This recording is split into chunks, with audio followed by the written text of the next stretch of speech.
Hi guys, it's Janice. Today we continue with our a series of unfortunate events, and last time we read chapter 1, so today we'll continue with chapter 2. Chapter 2. It is useless for me to describe to you how terrible Violet, Claus, and even Sunny felt in the time that followed. If you have ever lost someone very important to you, then you already know how it feels. And if you haven't, you cannot possibly imagine it. For the Baudelaire children, it was of course especially terrible because they had lost both of their parents at the same time, and for several days they felt so miserable they could scarcely get out of bed. Claus found he had little interest in books, and the gears in Violet's inventive brain seemed to stop. And even Sunny, who of course was too young to really understand what was going on, bit things with less enthusiasm. Of course, it didn't make things any easier that they had lost their home as well, and all of their possession. As I'm sure you know, to be in one's own room, in one's own bed, can often make a bleak situation a little better. But the beds of the Baudelaire orphans had been reduced to charred rubble because of the huge fire.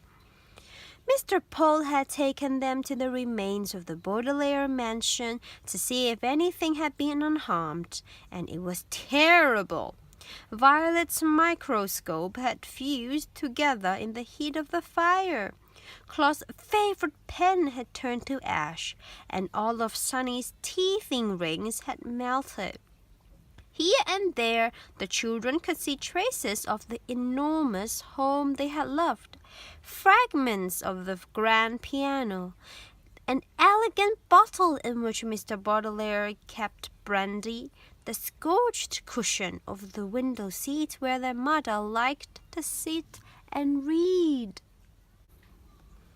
Their home destroyed. The Baudelaires had to recuperate from their terrible loss in the Pol household, which was not at all agreeable.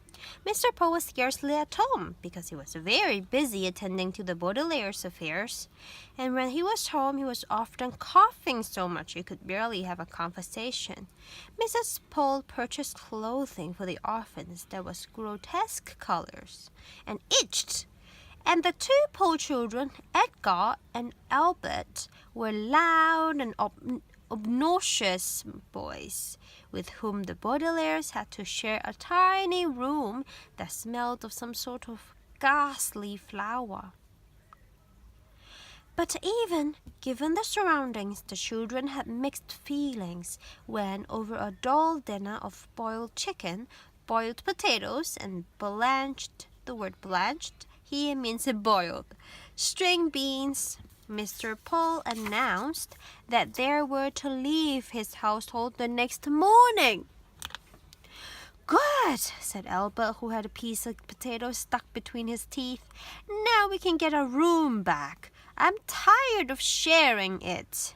Violet and Claus are always moping around and are never any fun.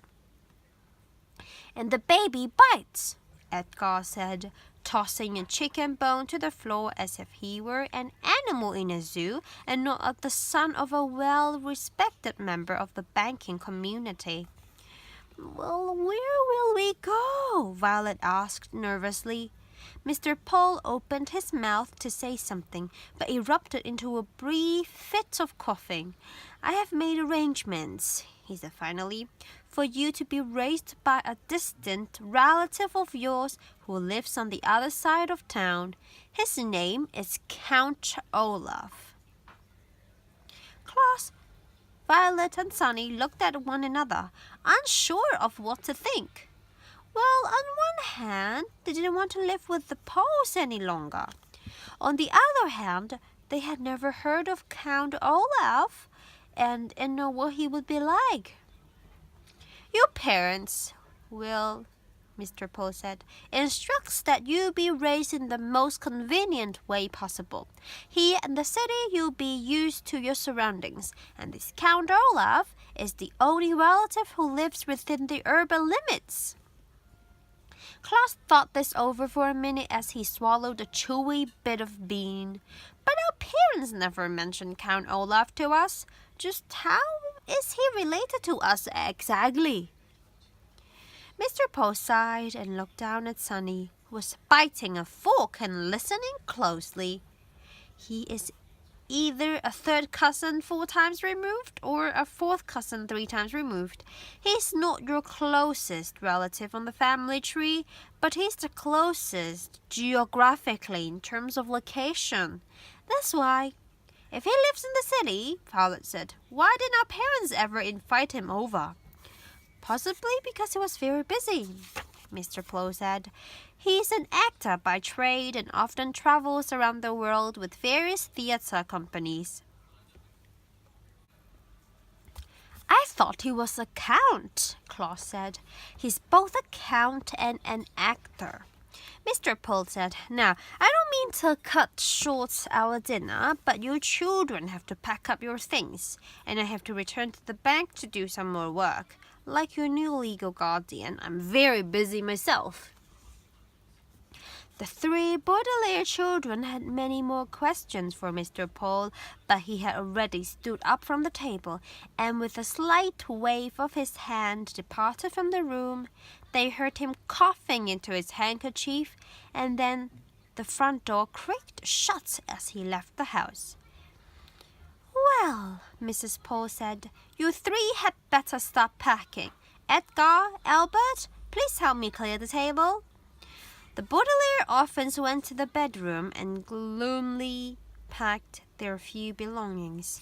Klaus looked distastefully at each ugly shirt Mrs. Pol had bought for him as he folded them and put them into a small suitcase. Violet looked around the cramped, very small and crowded, smelly room in which they had been living, and Sunny crawled around solemnly, biting each of Edgar's and Albert's shoes, leaving small teeth marks in each one so she would not be forgotten. From time to time, the Baudelaire children looked at one another, but with their future such a mystery, they could think of nothing to say. At bedtime, they tossed and turned all night long, scarcely getting any sleep between the loud snoring of Edgar and Albert and their own worried thoughts. Finally, Mr. Pol knocked on the door and stuck his head into the bedroom. Rise and shine, Baudelaires, he said. It's time for you to go to Count Olaf's. Violet looked around the crowded bedroom, and even though she didn't like it, she felt very nervous about leaving. Do we have to go right this single moment? She asked. Mr. Pol opened his mouth to speak, but had to cough a few times before he began. Yes, you do. I'm dropping you off on my way to the bank, so we need to leave as soon as possible. Please get out of bed and get dressed, he said briskly. The word briskly here means quickly, so as to get the Baudelaire children to leave the house. The Baudelaire children left the house. Mr. Pol's automobile rumbled along the cobblestone streets of the city towards the neighborhood where Count Olaf lived. They passed horse-drawn carriages and motorcycles along Doldrum Drive. They passed the fickle fountain, an elaborately carved monument that occasionally spat out water in which young children played. They passed an enormous pile of dirt where the royal gardens once stood. Before too long, Mr. Pol drove his car down a narrow alley lined with houses made of pale brick, and stopped halfway down the block. Here we are, Mr. Pol said, in a voice undoubtedly meant to be cheerful. Your new home. The Baudelaire children looked out and saw the prettiest house on the block. The bricks had been cleaned very well, and through the wide and open windows one could see an assortment of well-groomed plants. Standing in the doorway with her hand on the shiny brass doorknob was an old woman, smartly dressed, who was smiling at the children. In one hand she carried a flower pot. "Hello there," she called out. "You must be the children Count Olaf is adopting." Violet opened the door of the automobile and got out to shake the woman's hand. It felt firm and warm, and for the first time in a long while, Violet felt as if her life and the lives of her siblings might turn out well after all. "Yes," she said. "Yes, we are. I'm Violet Baudelaires, and this is my brother Klaus and my sister Sunny. And this is Mr. Pol, who has been arranging things for us since the death of our parents." "Yes, I heard about the accident," the woman said, as everyone said, "How do you do? I'm Justice Strauss." "That's an unusual first name," Klaus remarked. "Oh, it is my title," she explained, "not my first name. I serve as a judge on the High Court. That's why I'm called Justice Strauss." "Oh, how fascinating," Violet said. "And are you married to Count Olaf?" "Goodness me, no," Justice Strauss said. "I don't actually know him that well. He's my next-door neighbor." The children looked from the well-scrubbed house of Justice Strauss to the dilapidated one next door. The bricks were stained with soot and grime. There were only 2 small windows which were closed with the shades drawn even though it was a nice day. Rising above the windows was a tall and dirty tower that tilted slightly to the left. The front door needed to be repainted, and carved in the middle of it was an image of an eye. The entire building sagged to the side like a crooked tooth.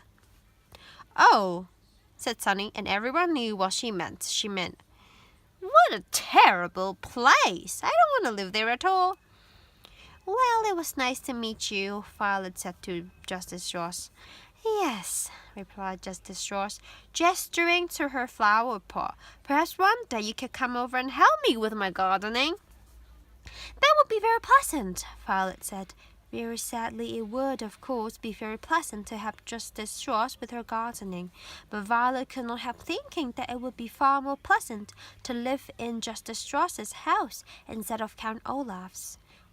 What kind of a man, Violet wondered, would carve an image of an eye onto his front door? Mr. Pol tipped his hat to Justice Strauss, who smiled at the children and disappeared into her lovely house.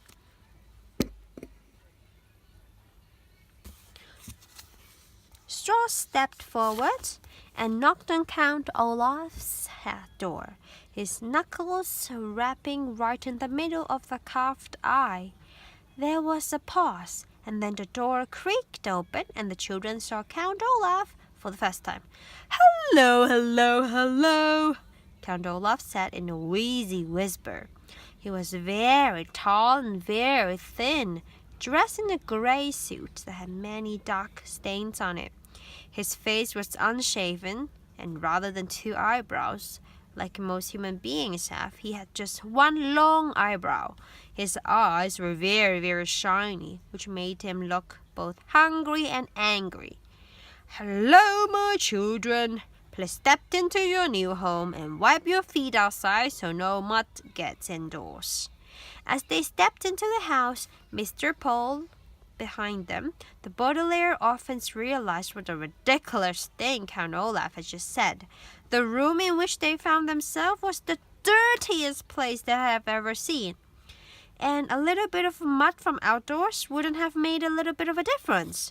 Even by the dim light of 1 bare light bulb that hung from the ceiling, the 3 children could see that everything in this room was filthy and dirty, from the stuffed head of a lion which was nailed to the wall to the bowl of apple cores which sat on the small wooden table. Klaus willed himself not to cry as he looked around because it was too dirty. This room looks like it needs a little work, Mr. Pol said, peering around in the gloom. I realized that my humble home isn't as fancy as the Baudelaires mansion, Count Olaf said, but perhaps with a little bit of your money we could fix it up a bit nicer. Mr. Pol's eyes widened in surprise, and his coughs echoed in the dark room before he spoke. The Baudelaire fortune, the money, will not be used for such matters. In fact, it will not be used at all until Violet is of age. Count Olaf turned to Mr. Pol with the glint in his eye like an angry dog. For a moment, Violet thought he was going to strike Mr. Pol across the face. But then he swallowed. The children could see his Adam's apple bob in his skinny throat and stroked his patchy shoulders. Right then, he said, it's the same to me. Thank you very much, Mr. Pol, for bringing them here. Children, I will now show you to your room. Goodbye, Violet, Klaus, and Sunny, Mr. Pol said, stepping out through the front door. I hope you'll be very happy here. I will continue to see you occasionally, and you can always contact me at the bank if you have any questions. But we don't even know where the bank is, Klaus said. I have a map of the city, Count Olaf said. Goodbye, Mr. Pol. He leaned forward to shut the door, and the Baudelaire orphans were too overcome with despair to get a last glimpse of Mr. Pol. They now wished they could all stay in Mr. Pol's house, even though it smelled a little bad, rather than looking at the door. Then the orphans looked down and saw that although Count Olaf was wearing shoes, he wasn't wearing any socks. They could see in the space of pale skin between his tattered trousers cuff and his black shoe that Count Olaf had an image of an eye tattooed on his ankle, matching the eye on his front door. They wondered how many other eyes were in Count Olaf's house, and whether, for the rest of their lives, they could always feel as though Count Olaf was watching them even though he wasn't nearby.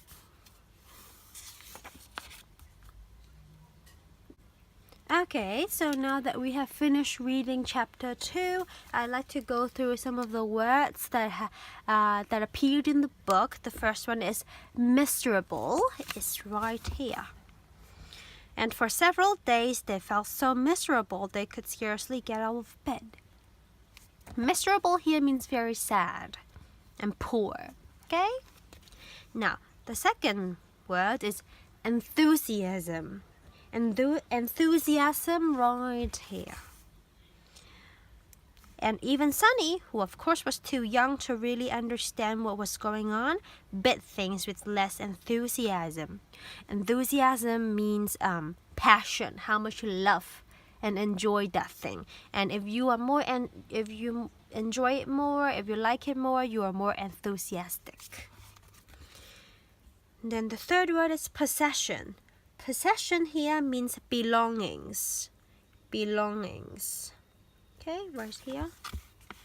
And they had lost their home as well. And all of their possessions, all of the things that they had, all of the belongings were lost. Next, we go enormous, meaning very, very big. Okay? Here and there, the children could see traces of the enormous home they had loved. Coming to the next one, fragments of the grand piano. Because of the fire, the piano was now in pieces, right? So fragments, not a whole piano anymore. It's broken into pieces, fragments. Last one, recuperate here.